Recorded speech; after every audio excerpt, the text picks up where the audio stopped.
Hi, everyone. Welcome to the Talk with the Doc Show. My name is Dr. Shireen Banakter. I'm your corrective care chiropractor, as well as functional nutrition and detox specialist. We have an office here in Frisco, Texas. Please get onto our website. This way you can connect to our YouTube, to all of our social media channels, and get all the education and free information that we give out all the time. So our website is www.harmonywellness-frisco.com. My name is Dr. Shireen Banakter, and I'm the host of the Talk with the Doc Show. What I love doing the most is taking care of my community right here, both on the radio as well as here in Greater Texas area. So today we're going to talk about anti-inflammatory foods. And as we will go through the content that we have here on YouTube, you'll find that by just listening to our YouTube videos and podcasts, you can get a lot of information. And even if you changed one thing and incorporated some of these foods that we talk about in your diet, you find that you are so much more healthier by the end of the year. So just doing the one thing really, really helps to get your body to start healing, to start feeling better. Now, lots of you have heard about inflammation. It's a word that is thrown around all the time. And as a matter of fact, it's thrown around loosely. And a lot of people think that inflammation is actually bad for the body. And it's not. Inflammation is something that the body must do. It's the first step in healing. Being continuously in an inflammatory state is what gets us into trouble. Inflammation as a bodily function, it's actually quite necessary. When our body is injured or we're ill, the lymphatic system springs into action. Our immune system springs into action. And the lymphatic system, what it does is it brings all these immune cells and the army of white blood cells to the area of concern by increasing the blood flow. With this increased attention to this area, then there might be swelling, there may be redness, there may be some heat coming off, there may be pain or discomfort. And you've probably seen this inflammatory response in action when you get a cut. Your body, that's how your body heals its cuts. It becomes the cut or the scrape becomes hot, it becomes puffy around the wound, there's extra blood. Inflammation in a healthy body is normal, and it's an effective response that facilitates healing. Sadly, we know that this isn't the whole story. So inflammatory effects are linked to arthritis, to fibromyalgia symptoms, as well as to celiac disease, to irritable bowel syndrome. So for diseases that are not autoimmune, inflammation can still play a part as the body continuously tries to heal the tissue in that given area. So despite the connection that's between inflammation and some prevalent diseases, there's also a connection between diet and inflammation that we need to explore. Diet isn't always analyzed in response to an inflammation. There was actually a study in 2014 that studied diet on irritable bowel disease, and they found 33% of patients in that study opted against the proposed anti-inflammatory diet.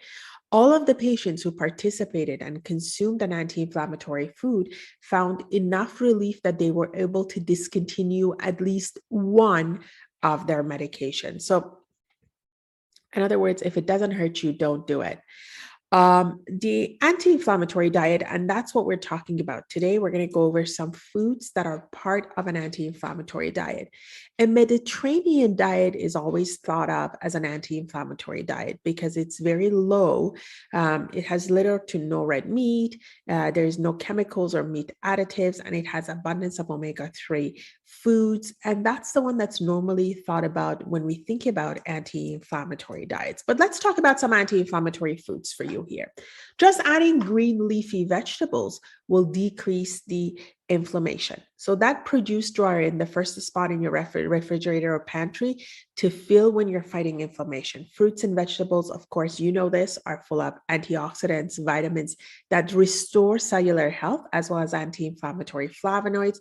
And if you struggle to consume some of those portions of green leafy vegetables, you could perhaps consider a green juice daily. Bok choy, actually, one of the I've always talked about it, never really added it to my diet, but I finally got it in this Christmas. It's a Chinese cabbage. It's an excellent sort of antioxidant, vitamins, minerals. In fact, in recent study, it shows that it has over 70 antioxidants, phenolic substances in bok choy. So bok choy is a great vegetable to have. Celery is one of my favorites. There is tons of benefits that come with celery, including both not only antioxidants, but also anti-inflammatory abilities. Celery seeds, it's found in either a whole seed form or an extract form or a ground up one. Those are also great on their own, and they help to lower inflammation, fight bacterial infection. It's an excellent sort of potassium. If you can't do celery, you could always do just celery juice. I've seen it being sold everywhere. Number 4 is beets. Again, one of the great ground tubers to have during fall and winter.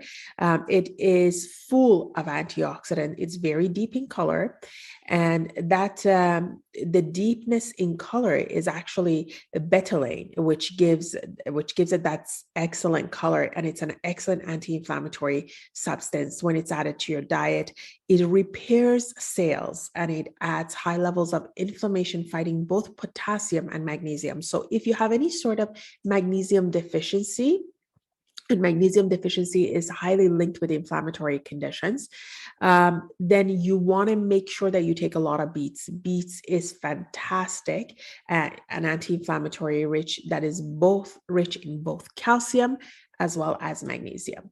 Number 5, broccoli. So that poster vegetable that everybody talks about, it's no secret. Broccoli is a valuable addition to any diet. It is actually invaluable. It has both very high magnesium as well as very high potassium. Number 6 is blueberries. As a matter of fact, I'm going to say blueberries now, but I'm going to talk about berries in general are fantastic anti-inflammatory because they have very strong anti-inflammatory properties, and specifically blueberry has quercetin in it. This quercetin is found in olive oil. It's found in dark colored berries. It's found in citrus fruits, and it's a flavonoid. So what does that mean? It's a beneficial substance that is prevalent in fresh food, that it not only fights inflammation, but it even fights cancer. Isn't that fantastic? A blueberry also has what we call anthocyanins.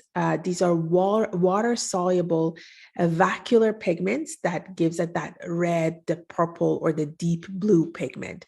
It has tons of benefits. Number 7 is pineapple. Pineapple is known for the enzyme bromelain, which is a digestive enzyme. That's one of the benefits of pineapple. It's been used many, many years. Bromelain itself has been used many, many years in a lot of different anti-inflammatory protocols. Pineapple not only improves heart health, but it also, the bromelain itself helps to fight any blood clotting, and it's nature's answer to those taking an aspirin a day to lower the risk of heart attack. So maybe you should be having some pineapple instead. It also has a lot of vitamin C. It is very high in vitamin B1, in potassium, as well as in manganese. Now, number 8, not my favorite thing, but we do have it in our diet at least twice a week, is salmon. Salmon is an excellent source of essential fatty acids. It's considered one of the best omega-3 foods. Omega-3s themselves, if you don't know, you want to know, it's one of the most potent anti-inflammatory substances. It's showing consistent relief of inflammation and reduction in the need for anti-inflammatory medication. So the source of fish and meat among anti-inflammatory food is really vital. You got to make sure that your fish is not farmed and it's wild caught, because these nutrients you mostly see in wild caught salmon. Number 9 is bone broth. Bone broth is our go-to during the winter in our family. As a matter of fact, our kids drink bone broth all the time before or after dinner. The reason that is so huge, and when I talk to my patients that have digestive system issues or autoimmune issues, bone broth contains minerals in form that your body can easily absorb. It contains calcium, magnesium, phosphorus, silicon, sulfur, and other minerals. And it also contains chondroitin, sulfites, and glucosamine. These compounds are sold as pricey supplements to help reduce arthritis and joint pain. You could really get a lot of that chondroitin, sulfites, and glucosamine in your bone broth. Number 10 on the anti-inflammatory is walnuts. It is shaped like a brain because it does have a lot of omega-3 fats in it. Walnuts are rich in omega-3 fats. You can add them to your green salads. You can, with olive oil, it's actually huge. A diet without lots of meats, nuts, and seeds can make up the difference, protein and omega-3. So this walnut will make the difference for you. Number 11 is coconut oil. So much can be written about the way that this herb, it's both an herb and an oil, works together to form an anti-inflammatory partnership. So lipids and spices create strong anti-inflammatory compounds. There was a study in India that was done that found the high levels of antioxidants present in virgin coconut oil reduce inflammation and heal arthritis more effectively than any leading medication. So add some coconut oil to your tea, to your coffee, and just cook with it. Number 12 is chia seeds. They are the fatty acids found in nature are more balanced in chia seeds. And let me just all right. So chia seeds, these are great. I put them on salad all the time. They have the ability to reverse inflammation, regulate cholesterol. They have the ability to lower blood pressure. It is an extremely, extremely beneficial for heart. Also, it reverses it reverses oxidative stress within our system. And when you're taking chia seeds, you are less likely to develop atherosclerosis or hardening of the blood vessels. Number 13 is flax seed. Again, it's one of those things that I put on salads all the time. I have them in the smoothies. We actually grind them and use them. Flaxseed, again, is another one that is full of omega-3s, phytonutrients. It is packed with antioxidant. It has what we call lignans, which are a unique fiber-related polyphenols that provide us with the antioxidant benefits for anti-aging. It is great for hormone balancing and cellular health. You can actually have flaxseed powder that you could put in your smoothies. It helps to eliminate any yeast and candida in the body. So before you get them, though, you want to make sure putting them in the coffee grinder to ensure that the digestive tract has easy access to their many benefits. Number 14 is turmeric. I actually have turmeric candies here in our home, and our kids take 1 or 2 of them a day. Turmeric has curcumin in it. It's an active anti-inflammatory compound. It's documented for its effect against inflammation in numerous circumstances. There is a journal called Oncogene. It published the results of a study that showed that evaluated several anti-inflammatory compounds, and it found that aspirin from Bayer and ibuprofen in Advil and in Morton are least potent, while curcumin, which is what you find in turmeric, is among the most potent anti-inflammatory and anti-proliferative agent in the world. But, you won't see commercials for curcumin in the TV because nobody's going to make money if you're going to get better with the things that you eat. So you got to watch out for your own health, and you got to be your own health advocate. Another one, and the last one, is ginger. You can use it fresh, you can use it dried. It's been in the Asian culture forever. It's an immune modulator. It helps to reduce inflammation caused by overactive immune response. In fact, ginger health benefits may include even treating inflammation in allergies and asthmatic disorders. So we talked about 15 anti-inflammatory foods that you could add to your diet. You could do ginger and turmeric. You could do flaxseed and chia seeds, coconuts and walnuts. You could do bone broth and salmon. You could do pineapple and blueberries. We talked about broccoli, beets, celery, bok choy, and green leafy vegetables. This is your 15 anti-inflammatory foods that you could add to your diet in many shape and form. I hope that helped you. Please, please, please follow us on our social media. You can see our different channels if you go to our website at www.harmonywellness-frisco.com. Again, www.harmonywellness-frisco.